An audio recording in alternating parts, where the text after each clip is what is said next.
We recognize, ladies and gentlemen, the benefits of preparing our citizens in the Bahamas to be global citizens, as you are.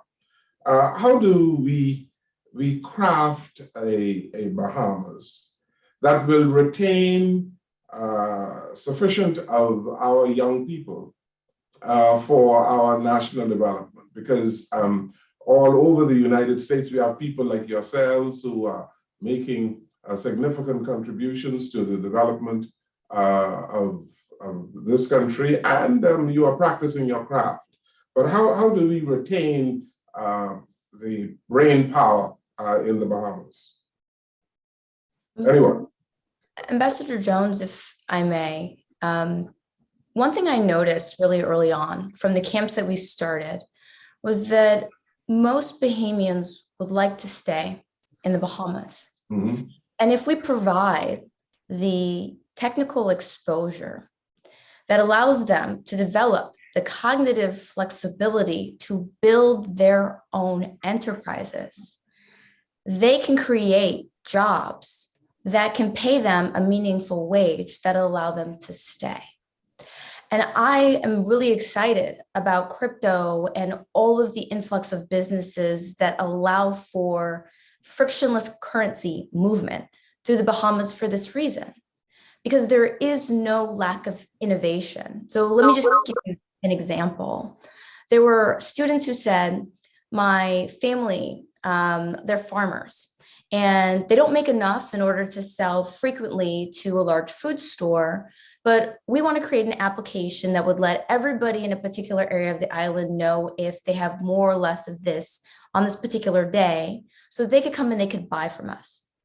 I had another group of students who were interested in what was happening with the fires that were happening at some of the dumps, and they created an air quality monitoring system using robotic drones that we had bought that were very cheap at the time, and they would be able to create these reports where they could sell air quality. And so what I realized is that there's no shortage of good ideas, but what's missing is the financial capital and a lot of the basic sort of business leadership to help these students generate a company that would go the distance. And that is really what I am looking and working on doing in the Bahamas. I would love for everyone to become a rocket scientist. However, what I'm training people to do is think critically about hard problems, because there's no lack of hard problems to solve. And with that confidence and the ability that they can make their own revenue, that they don't necessarily have to wait to graduate from a four-year institution, although I would like that they go in order to create meaningful entities. I think that that could be a mechanism that would allow people to stay in the Bahamas. While I enjoy my degrees are not necessarily what's made me successful in life. It's my ability to take what I learned and create enterprises that generate revenue that has allowed me to be successful. Can I just jump in to touch on a few points there? So I totally agree that if we sort of created an environment for innovative ideas and entrepreneurship to flourish, then that in and of itself can keep a percentage of our population at home and satisfied in the work that they're doing and satisfied in their contributions to the country. A core sort of component of that is sort of the access to capital. And that historically has really limited, our ability to grow businesses, to the level that makes it interesting and sustainable. I myself am involved in a project where we've been trying for months and months and months to access capital, but the pool at home is pretty narrow. So I think we need to sort of give some consideration to ways to make it easier for Bahamians to be able to access capital globally outside of the country. That's one. So I think that addresses the entrepreneurial spirit. And of course, those entrepreneurs can then employ Bahamians who get satisfied in the work that they do at home as well. Then there's sort of the angle where, you may have an interest in an industry or want to operate at a level that's not quite accessible at home, right? Like I to practice at the sort of the preeminent law firms globally, they don't have a presence at home, right? To fly an Airbus A380, I can't do that at home. To be like a lead engineer at Google, I can't quite do that at home. So I think we need to find a way, perhaps, to acknowledge that there are some experiences that, in order for Bahamians to develop their skill set, they need to go out and do X, Y, Z, right? They need to sort of be in the New Yorks, in the Londons, the LAs, et cetera, and sort of really harness their skills. And then the question, and I think a conversation like this is part of that effort of how do we, like you said at the beginning, Ambassador, harness, those experiences and either, bring our Bahamians back home, to work in these companies that our entrepreneurs are building once they have the financing, et cetera, or, become mentors and become leaders and guiders or advisors on policy, et cetera. Like, how do we, even if we can't bring you back home, how do we harness your knowledge and your experiences for the greater development of the country? And then the last thing I'll say before I end, when and by the way, Mr. Bronson, Mr. Pilgrim, when you said you represent those who didn't quite have a path coming out of high school, that was me. I was like the head girl of St. Anne's, but at the end of my high school career, I'm like, there's no scholarships, I can't afford to go. How do I figure this out? I ended up working at First Caribbean for a bit, studying part-time at COB, now University of Bahamas, before I found my way off. And when I left, I thought, I'm going to just build the best career that I have in the US and internationally and just do the best job that I could. And that was a struggle. And it ended up working well. Now where I'm at in life, right? So we have, Rashard and I, we have a young daughter. We are now in the US, but our family is in the Bahamas, right? And now it's a different appeal in terms of being back connected to the country. And you have young Bahamians across the globe, really, because I've spoken to some friends of mine who feel a similar draw, where just the career experience in and of itself is not enough now to sort of keep you away from home, and the draw of being back to your family is appealing. So if we can create an entrepreneurial climate or bring sufficiently engaging businesses at home and develop them at home, then you'll probably get to a point in time where just the career draw, the international experience is not enough, and people want to come home and want to physically be there or be more engaged. It's just a matter of us creating the environment to make that happen. I'm really excited about what you said, because I think that that's sort of the next step, right? I agree with you that there are some experiences that you cannot get in the Bahamas, right? I spent 6 years at NASA, but that experience, I'm now bringing that expertise back into the Bahamas. And I think that the venture fund idea is it needs to be created, right? If we could have the startup ecosystem, if we can have the venture fund, and then if we can have Bahamians who have that global expertise come back and be the stewards of those businesses, I think that that is a great way to go. And we may not capture everyone, but I think that that's an attractive value proposition for a lot of people to be able to come back and leverage the expertise that they've gained globally at home. Let me ask Mr. Pilgrim then, your perspective, and all of you, your perspectives of the Bahamas changed since you are a resident in the United States? It's a very, let's see, my perspectives. I would say there's some things that have changed and some things that have stayed the same. I think for me, what stayed the same is I really feel like the resilience of a Bahamian, no matter where you put them, will outshine, outwork, outdo just about anyone. And so that to me will never change. And so for whatever it is, we just have that secret sauce to be able to achieve whatever level that we set out to achieve. And you can see that in it, right? I'll give you an example. I was just at a partnership conference, and the percentage per capita of Bahamian partners in the United States is mind-blowing, right? And for Rashad, I could even brag about the percentage of Bahamian partners that went to SAC in the United States is even more mind-blowing, right? And so my perspective on that hasn't changed. The one thing though is I feel like there are far less opportunities. And even when I was coming out and I felt like really, really lucky in terms of being able to get an opportunity to really have someone for me to demonstrate that I can work very, very hard. I didn't have my clear path, but can get out. I feel like those opportunities are few and far between. So I feel like my perspective of the Bahamas is that, and this was why I dovetail to education, we really have to do as great and as stellar of a job that we can, especially in high school when education is kind of like a rite of passage to go through the process. Because by the time that you're out, that difference between trying to get off for experiences that we've had versus that time, that from high school, it's rough because I interact with a lot of family members. I have family friends. I have folks that reach out to me that talk to me about some of the challenges, and it's a microcosm of some of the broader things that we've talked about that Aisha and others have talked about in terms of just access to capital and whatnot, right? So at least my perspective, I love the Bahamas. At some point, I'm coming home, right? I mean, my love will never change, but I'd say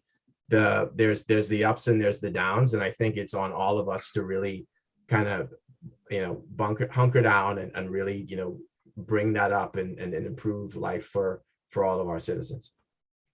Let's hear some more voices on this. Rashad Cooper.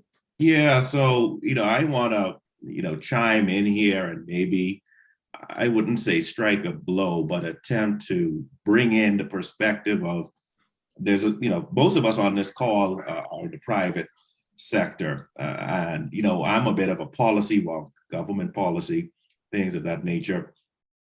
And I want to go back to the first point you were saying about Bahamians going back to the Bahamas. I do think we have to address the cost of living, a real issue. Even now that Tashay's with FTX now, we've been sort of looking at some sort of space in Nassau, and the prices are out of this world. And I'm sure it's even worse when you look at Bahamian nurses, Bahamian teachers, members of the public sector, individuals who may be doing yeoman's work, but the salary is not there. So I think that there needs to be coordination between the public and private sectors to look at building up family islands. I'm very excited at the work that we see going on in Grand Bahama right now. Interesting to see what goes on, for example, in Eleuthera. You have some developments going on there. I really think we have to think about how we can bolster our family islands and get people moving out there, one, to take advantage of the landmass that we have, but also I think it will reduce the pressure that we have on the cost of living, particularly for those of us in New Providence. And at the same time, that could even present opportunities for entrepreneurs internationally to look to service some of the other areas. I want to also respond to your question about how I see the Bahamas. And as Tashay mentioned, we just welcomed a baby girl who's like 14 months or something like that. And the United States is at a very critical juncture right now where you have a lot of political division. You have racial anxiety and tension as well, which we didn't have growing up. And we have a conversation from time to time about, what type of environment do we want to raise our children in? So in many respects, as I get older, I think the Bahamas becomes more and more appealing. And the powers that be, together with people like us in the diaspora, we should think about how we can create policies, I think, to attract Bahamians home. So, but I think as I get older, I really, my admiration and love and appreciation for the Bahamas increases. And as I think Mr. Pilgrim said, Tashay, you guys who did very well in high school, but didn't quite have the path transitioning to university, that is a real issue as well. I mean, I'd like to see what I can do to try and help and talk people through that. Because for me, academics was a passion and a gift for me. I never really had that issue.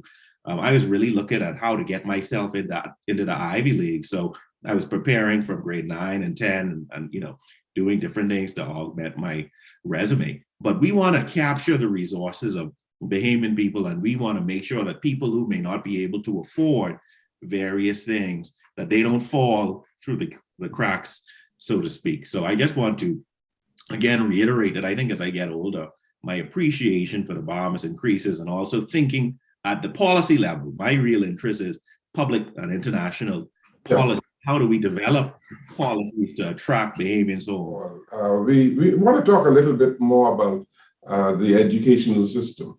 And is it working for us in the Bahamas? And if it is not, what is wrong with it in your estimation? And I believe that Ms. Bowe, you might be the best person to begin that segment of the conversation. Is it working is a challenging question to address. What I will say is I think that there is an openness to do things in new ways that will bring about an influx of new skills and new talents that are much needed.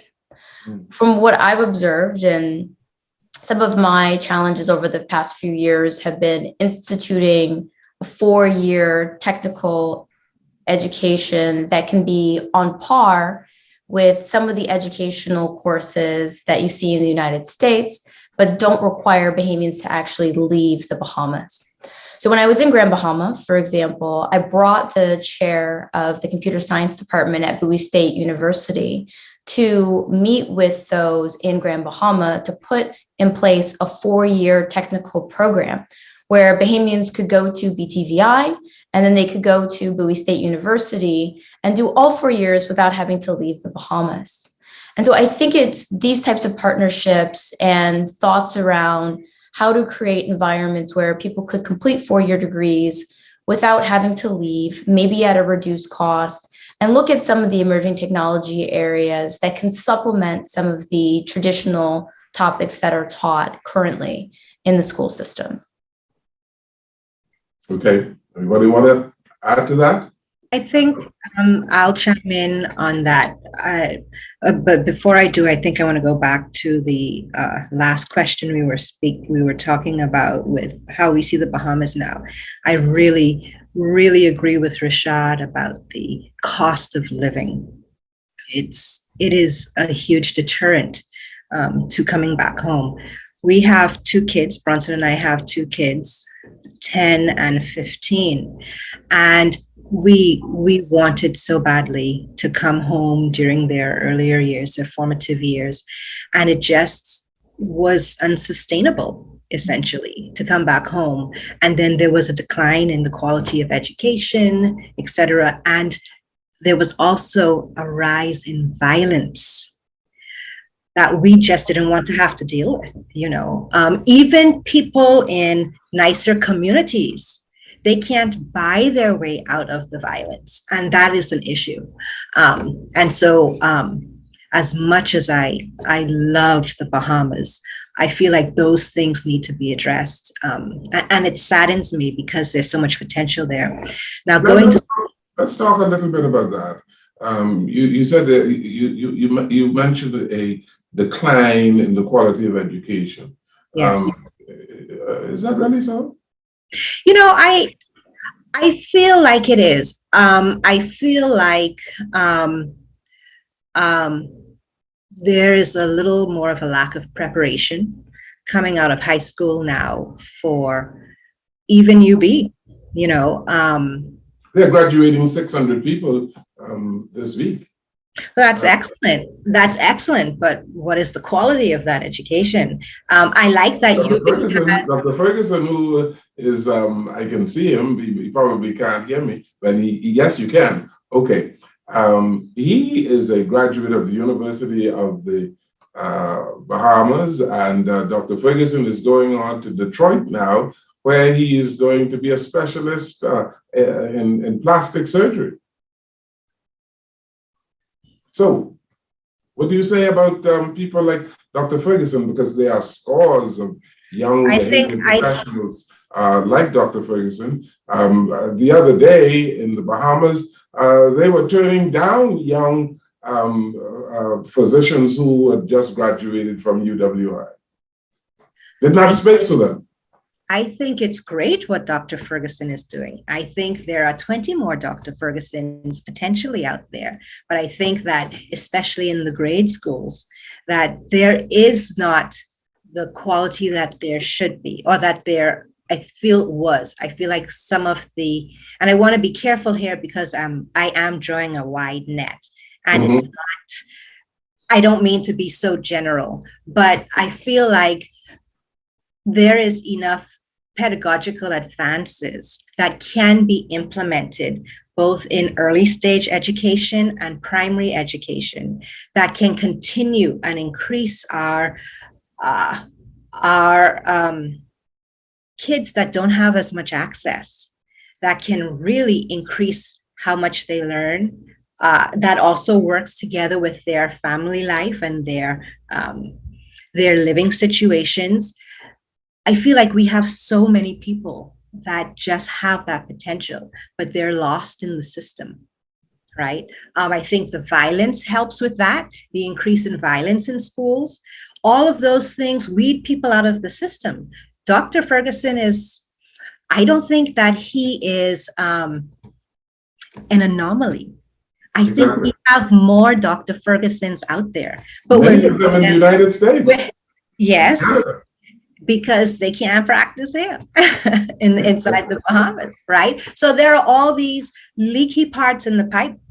And I feel like if we can, we have such a great opportunity right now as we think about reforming all of that, to put things in place that can recognize those people that need a little more help and have special programs set up where they can get more help, as well as recognize people who maybe don't need as much help, but need to be challenged more in different areas, and how we move them through the system. There is a whole nother layer of assistance that can be added that I don't think we have now. And I think that a lot of people rise to the top because they're so extraordinary at that point, but a lot of people get lost because they don't have the resources. Yeah. So that would be where I would go with that. Yeah, I just like to. I would also add, right, that, you know, in addition to education, and again, the quality of education certainly could be debated in terms of where we are. But the one thing, and I'd love, you know, maybe Tashay, you could kind of touch on this. I'd say sponsorship, championship, and mentorship, right? I feel like when I was coming up, right, irregardless of me, and I could brag about SAC all day, but I can tell you I've got more examples I can point to of folks that probably went to, you know, through different tracks or government school or whatever, that have been even more successful per se, depending on how you define success. But I feel like access to sponsorship, mentorship, and championship, I feel was a little bit more accessible in terms of that. And you, to be honest, that's on us. That's on the folks on this call. That's on folks back home to actually step back in and say, hey, I'm going to raise my hand and be available to be able to pull you through, because education by itself is never alone. You can have the most educated person. What is educated, right? You can have the most educated person that's out there, but if they don't have an opportunity or a chance, or feel, if going back to the original question of coming back home, you want to feel valued in the community in which you reside.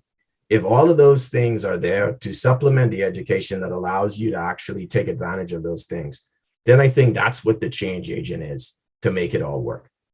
So just wanted to kind of add that in terms of supplementing. I tend to, I'm getting an impression that some of you feel that we are not dealing well with the human development challenges that we have in the Bahamas. I mentioned the other day in a meeting of Caribbean ambassadors at the Pentagon that some of the problems that we have in the Caribbean, indeed in the Bahamas, they are caused by some of the cultural problems, some of the situations here in the United States. For instance, we don't make guns in the Bahamas. A whole lot of young people, they have their hands on guns, young men, in particular in gangs in our country. How do we deal with, in your opinion, these human development challenges when so many things are out of our control?